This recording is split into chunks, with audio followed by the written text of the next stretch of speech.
disgusting display that occurred outside his house last night. You got a mob of Antifa protesters. How do you know? They spray painted it on his driveway, calling themselves Smash Racism DC. They appeared outside his house in Washington. These people banged on Tucker's door. They vandalized his driveway. They spray painted that symbol. They were chanting, "We know where you sleep at night." And they threatened to come back with pipe bombs. Isn't this great?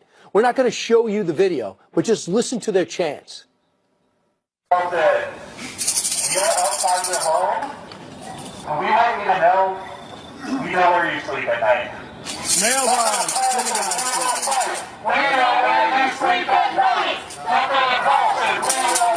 We know where you sleep at night. Racist scumbag, leave town. Racist scumbag, leave town. Racist scumbag, leave town. You believe this? Now, Tucker's wife was at home at the time, while Tucker will tell you himself what happened when she heard the banging on the door and where she went. Meanwhile, the D.C. Police Department says they are investigating the entire incident as, get this, a hate crime. And that's basically a first. I know myself how terrible things like this are. I've been harassed by thugs like this before. It followed me a couple of weeks ago for about a half hour with a couple of cameras, tried to incite a subway car full of people to attack me because I work at Fox. Fox News CEO Suzanne Scott and President Jay Wallace took action. They issued this statement a short time ago. It reads, quote, "The incident that took place at Tucker's home last night was reprehensible. The violent threats and intimidation tactics towards him and his wife are completely unacceptable. We as a nation have become far too intolerant of different points of views.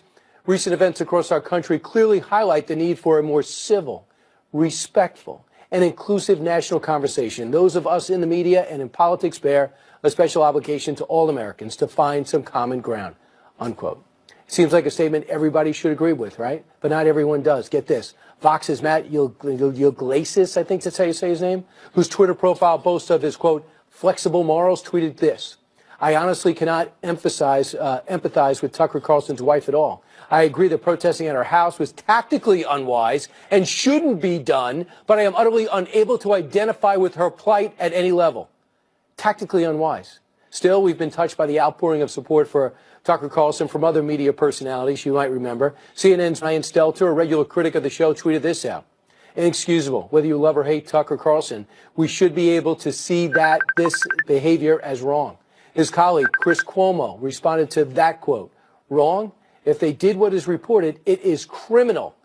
Former Fox and NBC host Megyn Kelly was one of the first to defend Tucker, tweeting this out: "This has to stop. Who are we? What are we becoming? Tucker Carlson is tough and can handle a lot, but he does not deserve this. His family does not deserve this. It is stomach churning," close quote. Another show of support came from a Late Show host, Stephen Colbert. Even he tweeted this out: "Fighting Tucker Carlson's ideas is an American right. Targeting his home, terrorizing his family, is an act of monstrous cowardice. Obviously, don't do this, but also take no pleasure in it happening. Feeding monsters just makes more monsters." And there are many, many more statements like this. It's an outpouring that came in today. All to respond to it and taking it all in firsthand is Tucker Carlson, who is on a previously planned vacation and joins us via the telephone. Tucker, that's the response. You're taping your show just before you go on the air. They're outside your house. What have the last 24 hours been like for you? Well, it's actually been really nice and affirming. I mean, so for every masked lunatic in front of my house, there have been, 100 people, some of whom I don't agree with politically, calling or sending texts of support and kindness. And it's just a reminder of what a really nice country it is. And if you work in our businesses, you can lose sight of that because you see the lunatics. But, most people are not lunatics. Most people are humane and decent and kind, and it's just been a great reminder of that and really a wonderful experience. But what's it like to find out that your wife is hiding in the pantry because people are threatening her? I mean, it's upsetting. And I guess I would say this. I mean, I've characterized the Antifa people and people like them as protesters, but they're not. I mean, they weren't protesting anything. The irony is that, this is the one show that regularly invites people like that on to say what they think. And if you have a point of view that we disagree with, I'll debate you, but I still want to hear it because I think people should hear it. And so, but they weren't trying to change my mind or advocate for a position. They were threatening my family to get me to stop talking. And obviously I'm not going to because it's my job to talk, and I have the support of Fox News, and I'm grateful for that. But then you think of all the people, most people in this country who don't have that lucky combination of circumstances, and they really feel like they have to shut up. They can't say what they think because they'll be punished. I mean, this has a chilling effect on people's ability to speak and to think freely. That's the point. It's totalitarian in its intent, and we should fight it. So there's a couple of things going on. You have your career, you have your opinions. Are you going to change? The answer is absolutely no. And this might be, I guess, retro or sexist to say this, but as the head of your household in many respects, traditionally, don't you feel a responsibility to protect those who live with you, like your wife, like your family? What is it like? What did she do as they were banging on your door, spray painting your driveway, and shouting outside your house? And this is more than a dozen people in black outfits. Where was she? She was in the kitchen, and let me say, if we find ourselves in a country where men aren't allowed to say they want to protect their wives, I don't want to live in that country. That's totally sick and unnatural. So, of course, I feel that obligation. It's my deepest obligation, and I feel it. So I got a bunch of texts from people, my neighbors, saying something terrible is going on at your house. And by the time I called, my wife had the police and my brother there. My brother, I have a very large brother who lives a couple blocks away, thank heaven, and we're close, so he was there immediately. But so she's standing in the kitchen waiting to go out to dinner, and people start pounding and on the door, really hitting the door hard and screaming and threatening, and she thought it was a home invasion. I mean, the truth is, my wife, even though she's married to me, is not very political and not. I mean, we live in Washington, which is. We raised our children in Washington. It's not, believe it or not, a very political environment. People don't talk about politics at dinner. There's kind of a gentleman's agreement to be nonpartisan, and so she's not engaged in this stuff. I'm not sure she knew who AntiFa was. She didn't do anything wrong. Why are they screaming at her? I mean, the whole thing was completely grotesque. And the effect is to make it, impossible to, open your mail. I mean, one thing they did, I think the worst thing that they did, was they put my home address on the internet, and they put a poster right in front of my house with my home address on it, and they filmed it, they taped it, and they put the tape on the internet. So, I can't have my kids stay home alone now. I'm a normal person. I live in a normal neighborhood. I'm not a talk show host who want to get off the air. I'm a father. I don't want to have those battles in my personal life. I don't think most people do, and now they've brought it right to my house. And I don't want to whine. I'm not a victim. I'm a happy person, but you can see why I wouldn't like that and why I'd feel threatened by it, and why I think that this is a threat to free expression to all of us, and I mean that. I agree, and also we should, according to the story, the reports, your brother's address is up there too, right?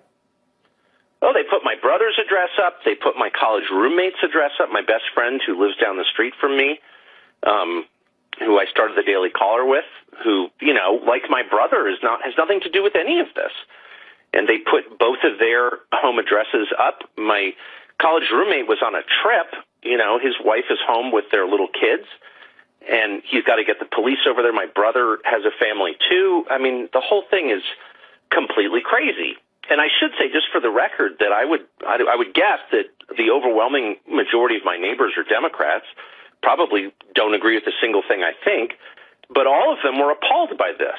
I mean, we lose sight again of the fact that the country is overwhelmingly normal people who don't think this is acceptable. And our conversation publicly has been hijacked by extremists like this, and I worry that if we don't stand up to them and say, I'm sorry, this is not allowed. You can't threaten people into silence. The rest of us are very passive in the face of this.